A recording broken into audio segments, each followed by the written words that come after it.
Hello friends, welcome back to Asha stitching world.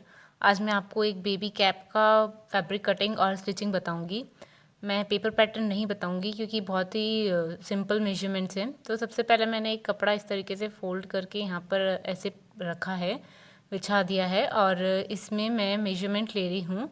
ये जो folded side है मेरा वो मैं ले रही हूँ 7 इंचेस, जो 7 + 7 14 इंचेस हो जाएगा बाद में, मतलब सिंगल लेयर पे। और डबल लेयर पे मैं 7 इंचेस ले रही हूँ और यहाँ पे मैं लेंथ ले रही हूँ 6 इंचेस का।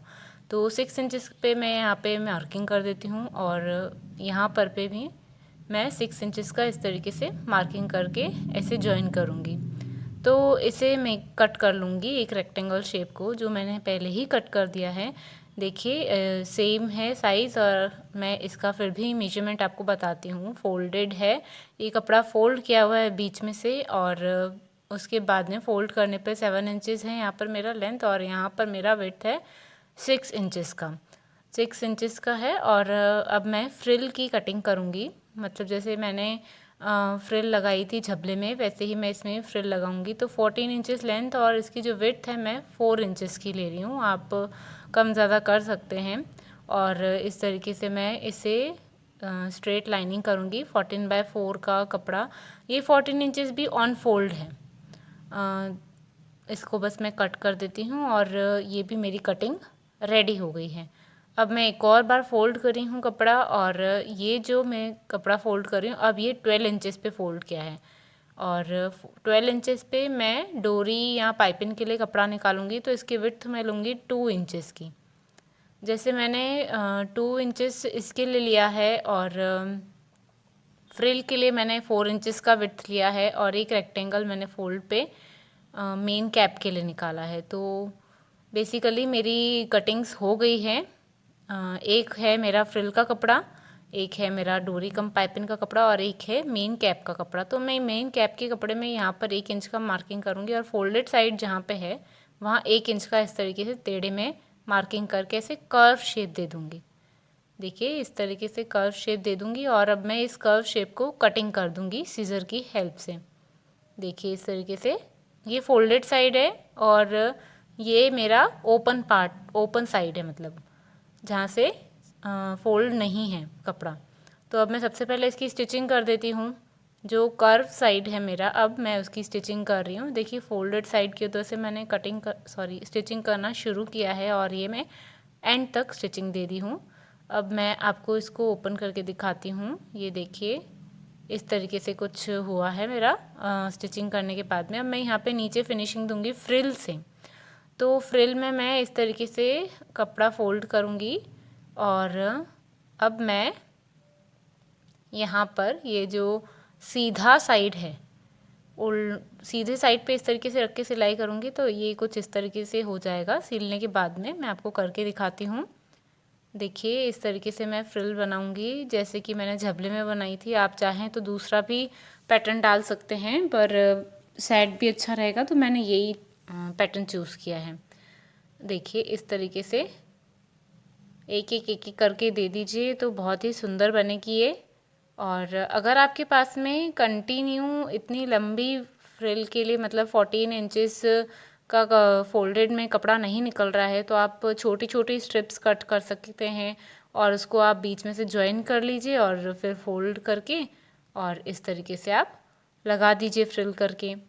क्योंकि मेरे पास तो एक कंटिन्यू कपड़ा था 28 इंचेस का, जिसको मैंने फ़ोल्ड करा तो वो 14 इंचेस का निकला और उसके बाद में मैं फोल्डेड 14 इंचेस की साइज़ मैंने कट कर ली। फोल्डेड फैब्रिक मैंने 14 इंचेस का कट करा, कंटिन्यू फैब्रिक। तो देखिए मेरी फ्रिल लग गई है और अब इस फ्रिल को फिनिशिंग देने के लिए इस पर टॉप स्टिच देना बहुत ज़रूरी है। ऑप्शनल है, पर अगर नहीं देते हैं तो पीछे से स्टिचिंग वाला जो कपड़ा रहता है अनफिनिश्ड, वो थोड़ा चुभता है हमें, मतलब अटकता है ऐसे। बेबीज़ को तो सॉफ्टली रखना रहता है, तो इट्स गुड कि हम टॉप स्टिच दें। वैसे भी हर चीज़ में टॉप स्टिच बहुत फिनिशिंग के लिए ज़रूरी होती है, कोई भी फैब्रिक में। तो टॉप स्टिच हो गई है। अब मैं कैप पे बेस मेरा रेडी हो गया है, तो अब मैं डोरी और पाइपिंग रेडी कर लेती हूँ।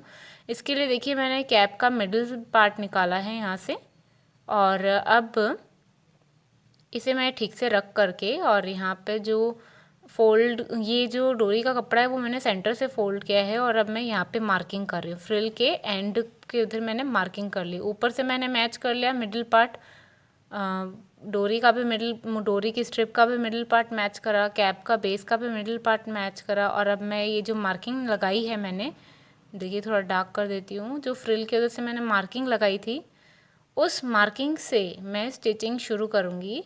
कैसे शुरू करूँगी, जैसे ये उल्टा कपड़ा दिख रहा है, अभी कैप का बेस मेरा उल्टा दिख रहा है, उस पर मैं स्ट्रिप इस तरीके से रख कर के और स्टिचिंग दूँगी एंड तक। देखिए इस तरीके से। आपको चाहिए तो आप दूसरी साइड में भी ऐसे लास्ट जो फ्रिल है बैक की उस पर भी मार्किंग कर सकते हैं, पर एक जगह से शुरू करेंगे तो इट डजेंट मैटर। इसके अलावा अगर आप इसकी साइज़ थोड़ी बड़ी करना चाहते हैं, 12 इंच से बड़ा करना चाहते हैं तो वो भी कर सकते हैं। तो देखिए सीधा करने पे ये कुछ इस तरीके से लग रहा है। अब मैं इसे फिनिशिंग दूंगी जैसे मैं हमेशा देती हूँ डोरी को। तो मैं यहाँ से इस तरीके से थोड़ा फोल्ड करके और इस तरफ से भी थोड़ा फोल्ड करके और इस तरीके से यहाँ पर फोल्ड करके मैं यहाँ पर स्टिचिंग दूंगी। जैसे टॉप स्टिच देती हूँ, पिन स्टिच वही दूंगी। देखिए इस तरीके से एंड तक दूंगी। तो ऊपर जहाँ पर मैं फैब्रिक अटैच नहीं कर रही हूँ, फैब्रिक के साथ सिलाई नहीं करी हूँ, वहाँ पर आ जाएगा डोरी। और जहाँ पर मैंने फैब्रिक स्टिचिंग करी है फ्रिल से लेके, जो मैंने मार्किंग करी थी फ्रिल के उधर से, जो मैंने सिलाई करी फैब्रिक की कैप की, तो वहाँ से मेरी पाइपिंग बन जाएगी। देखिए इस तरीके से सिंपली है, ज़्यादा टफ नहीं है, बहुत सुंदर लगती है। और मैंने कॉटन के फैब्रिक की बनाई है, आप भी बनाइए। और कॉटन फैब्रिक की बहुत कंफर्टेबल लगती है बच्चों के ऊपर। और अगर इसकी साइज़ में कुछ आपको चेंजेस करने हैं, भाई आपको छोटी लग रही है पहनाने में, तो आप 7 इंचज़ के बदले में 8 इंचज़ की ले सकते हैं। इस तरीके की बड़े बच्चे की भी थोड़ी बना सकते हैं cap. It's very easy to make और बहुत ही जल्दी बन जाती है। देखिए बहुत जल्दी बन जाती है ये। ट्राई ज़रूर करिए और अपने फैमिली में जो भी बेबीज़ वगैरह होते हैं उन्हें अपने प्यार के रूप में इस तरीके से स्टिचिंग करके दीजिए। तो देखिए इस तरीके से बातों बातों में इसकी पिन स्टिच भी मैंने पूरी कर दी है और ये मेरी कैप बनकर बिल्कुल रेडी हो गई है। ये देखिए इस तरीके से कैप है, ये सेंटर में इधर फेस होगा बेबी का और यहाँ पर इस तरीके से हम बांधेंगे कैप को। तो देखिए कितनी सुंदर और प्यारी है। आप भी ट्राई कर ज़रूर कीजिए। If you like my video do like share and subscribe. Thank you for watching.